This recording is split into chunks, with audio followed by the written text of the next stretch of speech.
नमस्कार, न्यूज डंकामध्ये मी अमित काळे आपलं मनापासून स्वागत करतो। मंडळी, राष्ट्रवादी काँग्रेस पक्षाच्या कर्जत येथे सुरू असणाऱ्या अधिवेशनात उपमुख्यमंत्री अजित पवार यांचं भाषण जोरदार झालं। नेहमीप्रमाणे त्यांनी आपल्या शैलीमध्ये जोरदार फटकेबाजी केली। त्यांच्या भाषणानंतर राज्याच्या राजकारणात खळबळ उडणार हे स्वाभाविकच होतं आणि तसं झालं सुद्धा। अजित पवार यांनी यापूर्वीच म्हणजे वेगळी भूमिका घेतल्यानंतर झालेल्या एका सभेमध्ये जाहीरपणे काही गौप्यस्फोट केले होते आणि आता त्यांनी काही गौप्यस्फोट केले।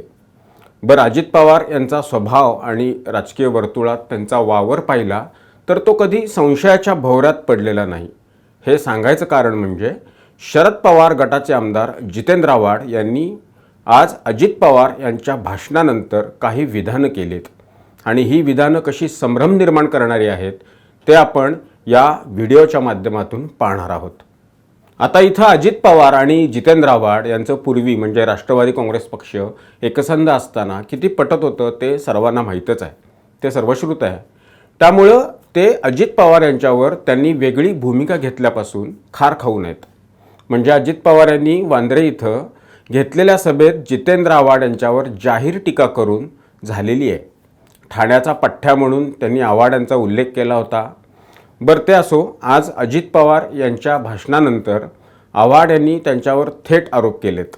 म्हणजे अजित पवार यांना त्यांच्या दावणीला पक्ष बांधायचा होता, पक्ष विलीन करायचा होता। म्हणजे इथं त्यांच्या म्हणजे भारतीय जनता पक्षाच्या दावणीला बांधायचा होता असं त्यांना म्हणायचं आहे। जर पक्ष विलीन करायचा होता तर निवडणूक आयोगात पक्षासाठी सध्या जे सुरू आहे ते झालंच नसतं। अजित पवार यांनी वेगळी भूमिका घेतल्यानंतर त्यांच्या मागं राष्ट्रवादी काँग्रेसच्या महाराष्ट्रातील बहुसंख्य आमदारांनी पाठिंबा त्यांना दर्शवलेला आहे, ते त्यांच्या मागं उभे राहिलेत। हे आव्हाड यांनी लक्षात घेण्याची गरज आहे। त्यांची भूमिका जर योग्य नसती किंवा ती राष्ट्रवादी काँग्रेसच्या नेत्यांना पदाधिकाऱ्यांना आवडणारी नसती, पटणारी नसती तर त्यांच्या मागं इतकी आमदारांची फौज, पदाधिकाऱ्यांची फौज उभी राहिली नसती। केवळ सत्तेत राहायचं म्हणून अजित पवार यांनी असा निर्णय घेतला असं आव्हाड म्हणाले। मग राजकारण कशासाठी करायचं असतं किंवा स्वतः आव्हाड जे राजकारण करतात ते कशासाठी करतात हा प्रश्न इथं आव्हाडांना विचारण्याची आवश्यकता आहे। सत्ता ही लोकांची कामं करण्याचं एक साधन असतं आणि सत्तेच्या माध्यमातून लोकांची कामं करता येतात म्हणून सत्ता महत्त्वाची असते। हे साधं सूत्र मग ते राजकीय सत्ता असो किंवा प्रशासकीय पातळीवरचे अधिकारी म्हणजे ते अधिकार मिळवण्याची सत्ता असो, हे समान सूत्र या दोन्हीकडे आहे। अजित पवार यांनी सत्तेसाठी हा निर्णय घेतला असं जर आव्हाड म्हणत आहेत तर 2019च्या विधानसभा निवडणुकीनंतर महाराष्ट्रात शिवसेना, राष्ट्रवादी काँग्रेस आणि काँग्रेस अशी जी युती तयार झाली म्हणजे ती त्यावेळेला त्यांनी त्याला महाविकास आघाडी असं नाव ठेवलेलं, तर ती कशासाठी तयार झाली होती? सत्तेसाठीच तयार झालेली ही महाविकास आघाडी होती आणि या आघाडीच्या माध्यमातून जितेंद्र आव्हाड हे महाराष्ट्राच्या मंत्रिमंडळात कॅबिनेट मंत्रीसुद्धा होते। ही युती तर तशी अनैसर्गिकच होती, कारण त्यापेक्षा महाराष्ट्रातील जनतेच्या मताला मूठ माती देऊन त्यांच्या मताचा अनादर करून त्यांनी केलेली ही आघाडी युती होती। मग तेव्हा आव्हाड यांनी अशी युती करणं योग्य नाही आणि अशी युती होणार असेल तर अशा मंत्रिमंडळात मी मंत्री राहणार नाही अशी ठाम भूमिका त्यावेळेला त्यांनी का घेतली नाही? उलट ते मंत्रिमंडळात सहभागी झाले। गृहनिर्माणासारखं अत्यंत महत्त्वाचं खातं त्यांच्याकडं 2.5 वर्ष होतं। त्यामुळं अजित पवार यांनी सत्तेसाठी ही भूमिका घेतली असं म्हणणं याला कसलाही अर्थ नाही, काडीची किंमत नाही।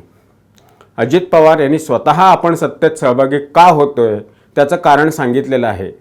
पंतप्रधान नरेंद्र मोदी यांच्या विकासाच्या अजेंड्यावर विश्वास ठेवून ते सत्तेत सहभागी झालेत।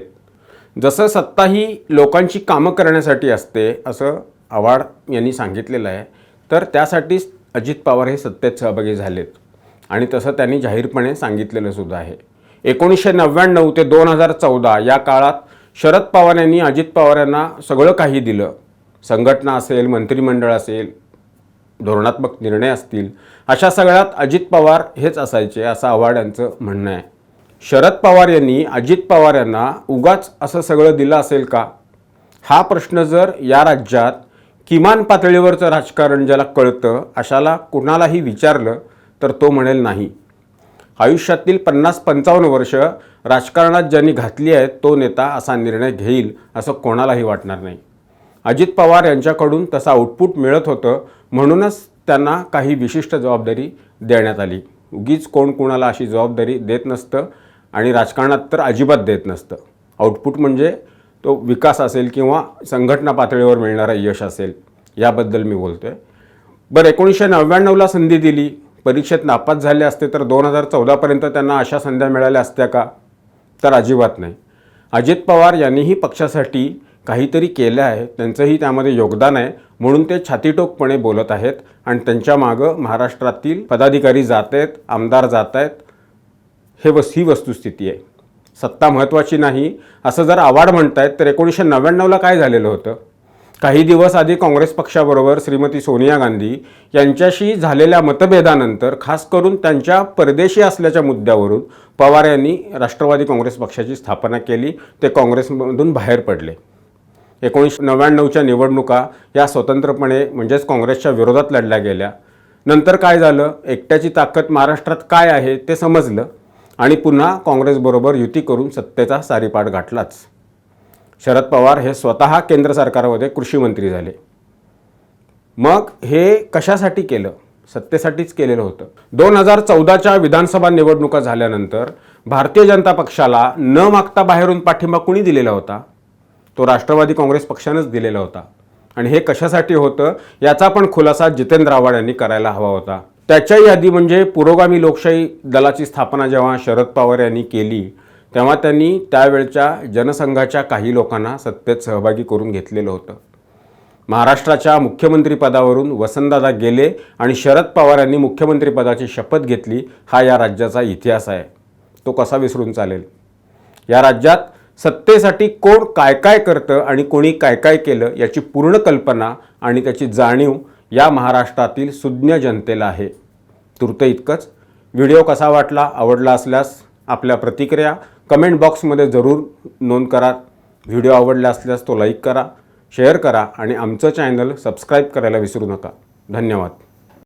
आमचा व्हिडिओ जास्तीत जास्त लाईक करा, शेअर करा आणि आमचं यूट्यूब चॅनल सबस्क्राईब करा. धन्यवाद.